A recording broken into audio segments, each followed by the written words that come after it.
शिलान्यास होने के बाद भी रेजीनगर के छेतियानी इलाके में राष्ट्रीय राजमार्ग के किनारे प्रतिदिन लोगों की भारी भीड़ उमड़ रही है। रविवार सुबह हुमायूं कबीर स्वयं शिलान्यास स्थल पर पहुंचे और अपने हाथों से ईंट रखकर कार्य का औपचारिक शुभारंभ किया। कार्य प्रारंभ होने के बाद हुमायूं कबीर ने घोषणा की कि जल्द ही मुर्शिदाबाद में लाखों लोगों की उपस्थिति में विशाल कुरान पाठ का आयोजन किया जाएगा। उनके इस बयान के बाद स्थानीय लोगों में उत्साह और जिज्ञासा दोनों ही देखा गया। बीजेपी आज नतून करे हिंदुत्व बीजेपी बराबरই हिंदुत्व ताश खेले। ওরা দীর্ঘদিন ধরে রাম মন্দিরের এজেন্ডা নিয়ে ক্ষমতায় এসছে, 19টা রাজ্য দখল করেছে, বাংলা দখল করার জন্য তারা গীতা পাঠ করছে। আমি আগামী দিনে মুসলমানদের বেশি বেশি করে বিধানসভায় সিট জেতার জন্য কোরআন পাঠেরও আয়োজন করব। কোরআন পাঠ হবে, লাখো লোক নিয়ে কোরআন পাঠ হবে, তাদেরকে আরামসে খাওয়া দাওয়া করিয়ে দিনভর মুর্শিদাবাদে কোরআন পাঠের আয়োজন। আজকে 5 লক্ষ কণ্ঠে গীতা পাঠ, আমি 1 লক্ষ হাফেজকে দিয়ে কোরআন পাঠ করাবো। 1 লক্ষ মুর্শিদাবাদের কোন এক জায়গায় প্যান্ডেল করব বড় করে, 1 লক্ষ হাফেজ কোরআনের হাফেজদের দিয়ে আমি কোরআন।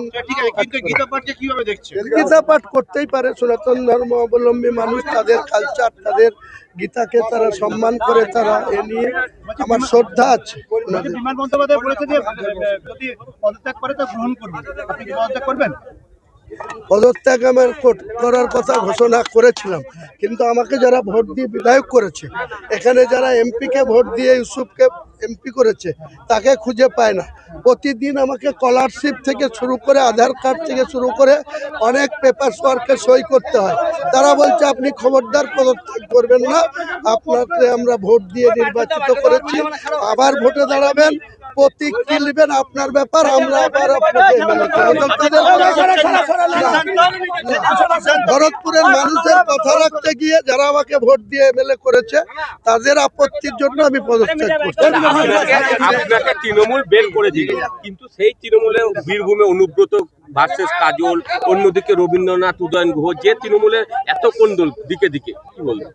তৃণমূল এই করেই শেষ হবে।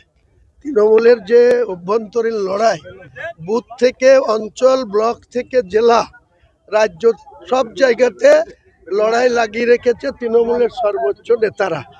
পাপের প্রায়শ্চিত্ত তাদেরকে করতেই হবে। আর আমার সঙ্গে যে গদ্দারি করেছে ববি হাকিম, তার জবাব ববি হাকিমও পাবে, তৃণমূল পার্টিও পাবে।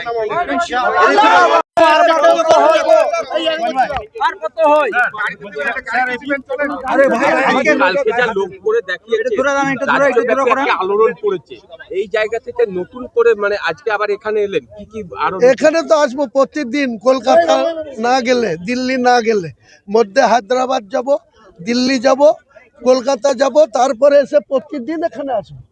এখানে আমার কাজ শুরু হবে। এত মানুষের সমর্থন, এত মানুষ আমার কথা শুনে রাত দিন সারা রাত এখানে লোক এসছে, এখনের লোক এসছে। আবার আমি বহরমপুর যাব, আমার একটা ব্যুরো রিপোর্ট, PBTV নিউজ।